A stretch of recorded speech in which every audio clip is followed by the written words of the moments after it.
ये कहानी एक 50 साल के आदमी हम्बर्ट की, जिसे एक 14 साल की लड़की से प्यार हो जाता है और वो उसे पाने के लिए उसकी माँ से शादी कर लेता है और दोनों तमाम हदें पार कर देते हैं। इस मूवी का नाम है लॉलिता, जो कि एक सच्ची घटना के ऊपर आधारित है। तो मूवी शुरू होती है 1950 अमेरिका में, जहाँ हम लोग हम्बर्ट को गाड़ी चलाते हुए देख पाते हैं, जिसके मुंह पे खून लगा हुआ था और वो किसी के ख्याल में खोया हुआ था। वो कहता है कि लॉलिता मेरी प्यार थी, मेरी जिंदगी थी। इसके बाद हमें हम्बर्ट की बचपन दिखाई जाती है, जब वो 14 साल का था और फ्रांस में रहता था। तभी उसके टाउन में एनाबेल नाम की एक 14 साल की लड़की आती है, जिसे देखते ही हम्बर्ट को उससे प्यार हो जाता है और एनाबेल भी उसे प्यार करने लगती है। ये उनकी जिंदगी की सबसे अनमोल पल थी और जल्दी दोनों के बीच में शारीरिक संबंध भी बनते हैं। लेकिन उनका प्यार ज्यादा दिन नहीं टिक पाता है, क्योंकि एक बीमारी के चलते एनाबेल की मौत हो जाती है, जिससे हम्बर्ट पूरी तरह से टूट जाता है। इस घटना के बाद उसे कभी किसी से प्यार नहीं होता और उसकी पूरी जवानी एनाबेल जैसी लड़की को ढूंढने में निकल जाती है। अब इस घटना को बहुत साल बीत जाते हैं और हम्बर्ट अब एक 40 साल का अधेड़ उम्र का आदमी है। उसे अमेरिका के बियर्डस्ली कॉलेज में एक प्रोफेसर की जॉब मिलती है, जो उसे नेक्स्ट सेमेस्टर से ज्वाइन करना था। लेकिन वो समर के छुट्टी में ही अमेरिका के लिए निकल पड़ता है, क्योंकि वो एक नोवेल लिख रहा था जिसको उसे इसी छुट्टी के अंदर कंप्लीट करना था। अमेरिका में हम्बर्ट के एक अंकल की दोस्त उसे मिसेस हेज नाम की एक विडो के घर में रहने का प्रबंध करते हैं। जब वो घर देखने जाता है तब उसे वो घर पसंद नहीं आता है, क्योंकि वो घर काफी छोटा और गंदा था और मिसेस हेज भी उससे बेमतलब करीबी बढ़ाने की कोशिश कर रहे थे। हम्बर्ट वहां से जाना चाहता था, मगर जब उसकी नजर मिसेस हेज की बेटी लॉलिता पर पड़ती है, तब उसके कदम रुक जाती है और उसे एनाबेल की याद आती है। लॉलिता बिल्कुल एनाबेल की तरह ही खूबसूरत थी और उसकी उम्र भी ठीक उतनी ही थी जितनी एनाबेल की थी। जब हम्बर्ट को उससे प्यार हुआ था, उसकी पूरी जवानी एनाबेल जैसी लड़की की तलाश में बीत गई थी।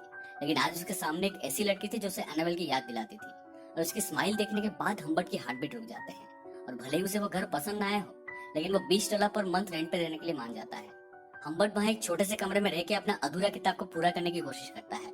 उसे लॉलिता में एनाबेल दिखाई दे रही थी और वो छुप छुप के उसे निहारने लगता है। हालांकि लॉलिता की उम्र सिर्फ 14 साल थी, लेकिन वो अपने उम्र से काफी ज्यादा समझदार थी। जब उसने पहली बार हम्बर्ट को देखा था, तब वो जानती थी कि हम्बर्ट उसे पसंद करता है। वो कई बार जानबूझ के उसे टच करती है, उसके गोद में बैठती है और उसे फ्लर्ट करती है। इस तरफ मिसेस हेज हम्बर्ट की चार्मिंग पर्सनालिटी देखकर उसके ऊपर फिदा हो जाते हैं और मन ही मन उसे शादी करने के सपने देखते हैं। अगले दिन जब उनके साथ हम्बर्ट एक लेक के पास गया होता है, तब मिसेस हेज बताते हैं कि वो लॉलिता को एक समर कैंप में भेजने वाले हैं। हालांकि लॉलिता कैंप जाने के लिए तैयार नहीं थी, लेकिन उसकी माँ उसकी एक नहीं सुनती। जिस दिन लॉलिता कैंप जाने वाली थी, उस दिन हम्बर्ट को उठने में लेट हो गया था। वो भाग के विंडो के पास जाता है और लॉलिता को देखता है। लॉलिता भी उसे देख लेती है। वो गाड़ी से उतर के भाग के घर के अंदर आती है और कूद के उसके ऊपर चढ़ जाती है और उसे किस करती है। हम्बर्ट के दिल की धड़कन मानो थम सा गया था और वो इस पल को बार बार अपने आंखों के सामने कल्पना करने लगता है। लॉलिता के कैंप जाने के बाद मिसेस हेज उनके मेड के हाथ से हम्बर्ट को एक लेटर भिजवाते हैं, जिसमें उन्होंने उसे शादी करने के लिए प्रपोज किए थे। हम्बर्ट भी उनसे शादी करने के लिए मान जाता है, क्योंकि यही सबसे बेस्ट तरीका था लॉलिता के करीब रहने का। दोनों शादी करते हैं और हम्बर्ट लॉलिता के कैंप से वापस आने का इंतजार करता है। अब तक उसके ऊपर लॉलिता का जादू पूरी तरह से छा चुका था और वो मिसेस हेज के साथ शारीरिक संबंध को अवॉइड करने के लिए उन्हें नींद की गोली देने लगता है। मिसेस हेज को हम्बर्ट और लॉलिता के बीच के रिश्ते के बारे में कुछ भी मालूम नहीं था और ये उन दोनों का एक सीक्रेट था। मगर ये सीक्रेट ज्यादा दिन अंधेरे में नहीं रह पाता। एक दिन जब हम्बर्ट घर पर नहीं होता है, तब मिसेस हेज उसकी डायरी पढ़ लेते हैं और उन्हें लॉलिता के प्रति हम्बर्ट की ऑब्सेशन के बारे में पता चल जाती है। इतना ही नहीं, उस डायरी में हम्बर्ट ने उनके लिए काफी घटिया बातें लिखा था कि वो एक चिपकू औरत है। हम्बर्ट घर वापस आने के बाद वो उसके ऊपर बरसने लगते हैं और कहते हैं कि तुम एक मॉन्स्टर हो। वो उससे सारे रिश्ते तोड़ के घर से बाहर निकल जाते हैं, मगर तभी अचानक उनकी एक्सीडेंट हो जाती है और वहीं पे उनकी मौत हो जाती है। हम्बर्ट को थोड़ा दुख तो होता है, लेकिन अब वो पूरी तरह से फ्री हो चुका था। लॉलिता के साथ उसके रिश्ते के ऊपर पाबंदी लगाने वाला अब कोई नहीं था। वो लॉलिता को उसकी माँ की मौत के बारे में नहीं बताता और कहता है कि वो हॉस्पिटल में है। वो उसे लेने के लिए कैंप जाता है और उसकी मासूमियत देखते ही वो उसके प्यार में फिर से पड़ जाता है। वो कहता है कि उसने उसे बहुत मिस किया, पर लॉलिता कहती है तुम मेरी परवाह नहीं करते, क्योंकि तुमने अभी तक मुझे किस नहीं किया है। लॉलिता की बोल्डनेस देख के हम्बर्ट एकदम चौंक जाता है और गाड़ी को एक साइड में रोकता है। दोनों पैशनेटली एक दूसरे को किस करने लगते हैं और दोस्तों, ये बस उनके रोमांटिक रिलेशनशिप की शुरुआत थी। हम्बर्ट कहता है कि उन्हें उस दिन एक होटल में रुकना है और अगले दिन वो लोग उसके माँ से मिलने के लिए हॉस्पिटल जाएंगे। होटल में लॉलिता की मुलाकात क्लेयर नाम के एक हैंडसम आदमी से होता है और वो उसके प्रति आकर्षित हो जाती है। हम्बर्ट की मुलाकात भी क्लेयर से होती है, बट वो उसे नाम से नहीं जानता। उसे लगता है कि वो कोई स्पाई है जो उसकी बीवी के मौत के बारे में तहकीकात कर रहा है। होटल में दोनों की रोमांटिक रिलेशन अब सेक्सुअल में बदल जाते हैं और दोनों इस पल को जी भर के जीने लगते हैं। अगले दिन एक गैस स्टेशन में लॉलिता हम्बर्ट को हॉस्पिटल का नंबर मांगती है, क्योंकि उसे अपने माँ से बात करना था। मगर हम्बर्ट उसे सच बता देता है कि उसकी माँ अब नहीं रहे, उनकी मौत एक एक्सीडेंट में हो चुकी है। लॉलिता के लिए ये बात बहुत ही ज्यादा शॉकिंग था और होटल वापस आके वो दिन भर रोने लगती है। अब घर लौटने का उनके पास कोई वजह नहीं था और दोनों पूरे अमेरिका घूमने के लिए निकल पड़ते हैं। इसी बीच वो लोग कई होटल्स में रुकते हैं और एक कपल की तरह एंजॉय करने लगते हैं। फाइनली दोनों बियर्डस्ले कॉलेज पहुंचते हैं, जहां हम्बर्ट अपना टीचिंग का जॉब संभालता है और लॉलिता को स्कूल में भर्ती कर देता है। यहाँ भी दोनों के बीच में शारीरिक संबंध रुकने का नाम ही नहीं ले रहा था, लेकिन दुनिया की नजर में दोनों बाप बेटी की तरह पेश आते थे। लॉलिता सेक्सुअली हम्बर्ट को मैनिपुलेट करके उससे अपनी मांगे पूरी करती थी। एक दिन हम्बर्ट लॉलिता के स्कूल में उसका प्ले देखने जाता है, जहाँ उसे पता चलता है कि इस पूरे प्ले को क्लेयर ने लिखा है। दोस्तों, क्लेयर वही हैंडसम आदमी था जिसे वो होटल में मिला था। जैसे जैसे समय बीतता जाता है, दोनों के बीच में रिलेशन और ज्यादा रोमांटिक नहीं रहता। हम्बर्ट का लॉलिता के लिए इनसिक्योरिटीज बढ़ने लगता है। उसे डर लगता है कि लॉलिता उसे छोड़ के चली जाएगी। एक दिन जब लॉलिता के पास कुछ पैसे मिलते हैं, उसे लगता है कि वो ये पैसे इसीलिए जमा करी है ताकि वो उसे छोड़ के कहीं भाग सके। एक दिन वो एक रेस्टोरेंट में लॉलिता को फोन में किसी से बात करते हुए देख लेता है।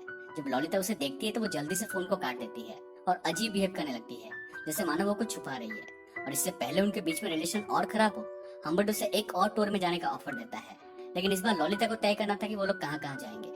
रास्ते में हम्बर्ट को लगने लगता है कि कोई उनका पीछा कर रहा है और ये शायद वही स्पाई था जो उसे होटल में मिला था। एक दिन जब वो लोग एक गैस स्टेशन में रुकते हैं, हम्बर्ट कुछ चीजें खरीदने के लिए अंदर जाता है। वो देखता है कि बाहर लॉलिता किसी अनजान आदमी से बात कर रही है। वो भाग के तुरंत बाहर आता है, मगर तब तक वो आदमी जा चुका था। पूछने पर लॉलिता कहती है कि वो आदमी रास्ता भटक गया था।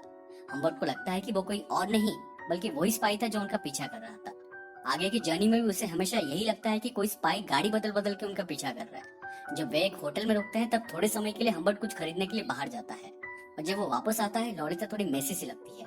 उसके पैर गंदे थे, बाल बिखरे हुए थे और लिपस्टिक मसला हुआ होता है। उसे लगता है कि हो ना हो उसके जाने के बाद यहाँ कोई तो आया था, पर लॉलिता कहती है यहाँ कोई नहीं आया था। वो थोड़ी देर के लिए बाहर गई थी ये चेक करने के लिए कि हम्बर्ट वापस आया कि नहीं, लेकिन उसकी बिखरी हुई लिपस्टिक देख के हम्बर्ट बहुत बेचैन हो जाता है। उस रात भी दोनों के बीच में शारीरिक संबंध बनते हैं, लेकिन हम्बर्ट को कॉन्स्टेंटली डर लगा रहता है कि कोई लॉलिता को उससे दूर ले जाएगा और उसे जेल हो जाएगा। अगले दिन वो लोग अपना जर्नी जारी रखते हैं और रात को एक होटल में रुकते हैं। वहाँ अचानक लॉलिता की तबीयत खराब होने लगती है और हम्बर्ट तुरंत उसे एक हॉस्पिटल में भर्ती करता है। चेकअप के बाद डॉक्टर कहते हैं कि एक वायरल फीवर है और उसे उस रात हॉस्पिटल में ही रुकना होगा। हम्बर्ट लॉलिता को हॉस्पिटल में छोड़ के होटल वापस आता है। अगले दिन सुबह जब वो लॉलिता का खबर लेने के लिए हॉस्पिटल कॉल करता है, तो उसे पता चलता है कि उसे वायरल फीवर नहीं हुआ था और सुबह तक वो ठीक भी हो गई थी। और फिर उसका अंकल आके उसे डिस्चार्ज करके अपने साथ लगे हैं। ये सुन के हम्बर्ट के पैरों के नीचे से जमीन खिसक जाता है और वो हड़बड़ाता हुआ हॉस्पिटल पहुंचता है और सबसे लड़ाई करने लगता है। जब वो पुलिस को उसके तरफ आते हुए देखता है, तब वो शांत होकर सबसे माफी मांग के वहां से चला जाता है। दरअसल दोस्तों, लॉलिता को कोई बीमारी थी ही नहीं, ये बस उसकी और क्लेयर की वहां से भागने की एक प्लान थी। हम्बर्ट लॉलिता को ढूंढने के लिए अपना जी जान लगा देता है। वो हर उस होटल में जाता है जहाँ पहले दोनों रुके हुए थे, इस उम्मीद में कि शायद उसे कुछ सुराग मिले। होटल के रजिस्टर में चेक करने के दौरान हम्बर्ट एक पर्टिकुलर हैंडराइटिंग को नोटिस करता है कि जिस होटल में वे रुके हुए थे, वो आदमी भी वहां रुका था और हर बार वो अपना नाम चेंज करता था। वो उसे बहुत ढूंढने की कोशिश करता है, मगर लॉलिता का कोई पता नहीं चलता। वो सोचता है कि क्या मेरे अलावा भी लॉलिता का कोई आशिक है, लेकिन फिर वो अपने आप को समझाता है कि मेरे जैसा प्यार लॉलिता को कोई नहीं कर सकता। देखते ही देखते 3 साल बीत जाते हैं और एक दिन अचानक उसे लॉलिता की एक लेटर मिलती है, जिसमें लिखा था कि उसने शादी कर लिया है और अभी वो प्रेग्नेंट है, लेकिन उनकी फाइनेंशियल कंडीशन कुछ ठीक नहीं है और उसे पैसों की जरूरत है।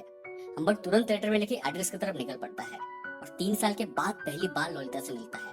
लॉलिता अब रिचर्ड नाम के एक आदमी से शादी कर ली थी और प्रेग्नेंट थी, लेकिन 3 साल के बाद भी हम्बर्ट जानना चाहता था कि वो कौन आदमी था जो लॉलिता को उससे दूर ले गया था। वो आदमी रिचर्ड तो नहीं हो सकता, क्योंकि वो आदमी काफी अमीर था और उम्र में भी अधिक था। लॉलिता कहती है उस आदमी का नाम क्लेयर है और वो हम्बर्ट के पीछे उसे मिलने आया करता था। वो ये भी कहती है कि क्लेयर ही एक ऐसा आदमी था जिसके लिए वो पूरी तरह से दीवानी थी, और ये सुनने के बाद हम्बर्ट का दिल टूट जाता है। वो कहती है कि लेकिन जब वो पहली बार उसके घर गई थी, उसे पता चला कि क्लेयर पॉर्न इंडस्ट्री चलाता है और उसे टीनेज लड़कियां काफी पसंद है, लेकिन लॉलिता को किसी और लड़के के साथ सेक्स नहीं करना था, उसे बस क्लेयर के साथ ही करना था। ये सुन के क्लेयर उसे वहां से निकाल देता है। हम्बर्ट को उसके ऊपर तरस आता है, क्योंकि अब वो अपनी जिंदगी गरीबी में जी रही थी। वो उससे अपने साथ चलने के लिए कहता है, लेकिन लॉलिता मना करती है। वो कहती है कि वो उसके साथ और कहीं भी जाना नहीं चाहती है, इससे अच्छा था वो क्लेयर के साथ चली जाएगी। ये सुन के हम्बर्ट को बहुत ही ज्यादा तकलीफ होता है और आखिरी बार के लिए वो उसे जी भर के देखता है। वो उसे कुछ पैसा देता है और उसके साथ आज तक उसने जो कुछ भी किया उसके लिए माफी मांगता है और वहां से चला जाता है। इसके बाद वो क्लेयर को मारने के लिए सीधा उसके घर की तरफ निकल पड़ता है, क्योंकि जिस लड़की को उसने अपने जान से भी ज्यादा प्यार किया, क्लेयर ने उसे छीन लिया और फिर उसे सड़कों पर मरने छोड़ दिया। और इसके बाद भी लॉलिता क्लेयर की दीवानी थी। हम्बर्ट क्लेयर की मैंशन पहुंचता है, लेकिन क्लेयर को अब कुछ याद नहीं था। उसे ना तो लॉलिता याद है, ना तो हम्बर्ट याद है। वो कई लड़कियों के साथ ऐसा कर चुका है। पहले वो लड़कियों का पीछा करता है, फिर उन्हें प्ले में काम करने के लिए लालच देता है और फिर उन्हें यूज करके छोड़ देता है। जरूरी नहीं कि वो सबको याद रखे, मतलब गांडू आदमी गुनाह करने के बाद भी सब भूल चुका था। हम्बर्ट लॉलिता के बारे में उसे याद दिलाता है और कहता है कि वो उसे सजा देने आया है।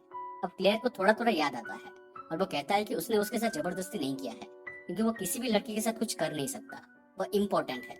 और ललिता अपनी मर्जी से यहाँ आई थी, और जब उसे यहाँ काम अच्छा नहीं लगा तो वो अपनी मर्जी से यहाँ से चली गई थी। फिर क्लेयर अपना जान बचाने के लिए हम्बर्ट को इस मैंशन में रहने का ऑफर देता है, जहाँ उसे डेली सुंदर सुंदर टीनेज लड़कियां मिलेगी। उसे हर वो सुख मिलेगा जिसका वो सपना देखता है। ये सुन के हम्बर्ट उसके ऊपर और भी ज्यादा गुस्सा हो जाता है, क्योंकि ललिता के लिए उसका ऑब्सेशन सिर्फ सेक्सुअल नहीं था, बल्कि इसमें इमोशन जुड़े हुए थे। वो क्लेयर के ऊपर कई बार गोली चला के उसे मार डालता है। इसके बाद वो वहां से निकल जाता है। और दोस्तों, ये सीन मूवी का वही पहला वाला सीन था जहाँ हम्बर्ट गाड़ी चलाते हुए ललिता के ख्यालों में खोया हुआ था। क्लेयर के खून के जुल्म में पुलिस उसके पीछे पड़ी हुई है, लेकिन वो भागने की भी कोशिश नहीं करता। अब उसे अपनी जिंदगी की कोई परवाह नहीं थी, क्योंकि जिस लड़की से उसने इतना प्यार किया वो उसे प्यार नहीं करती। पुलिस उसे अरेस्ट कर लेती है और उसे जेल हो जाता है। जेल में होने के 1 साल के अंदर एक बीमारी के चलते उसकी मौत हो जाती है, और अगले ही महीने में ललिता अपने बच्चे को जन्म देके गुजर जाती है। और दोस्तों, मूवी इसके साथ खत्म हो जाती है। इस मूवी के जरिए हमें ये बात बताने की कोशिश की गई है कि इस तरह की अवैध संपर्क का नतीजा अंत में कितना बुरा होता है, और इससे लोगों की जिंदगी किस तरह से नष्ट होती है। उम्मीद करता हूँ कि आपको एक्सप्लेनेशन पसंद आई हो। वीडियो अच्छा लगा तो प्लीज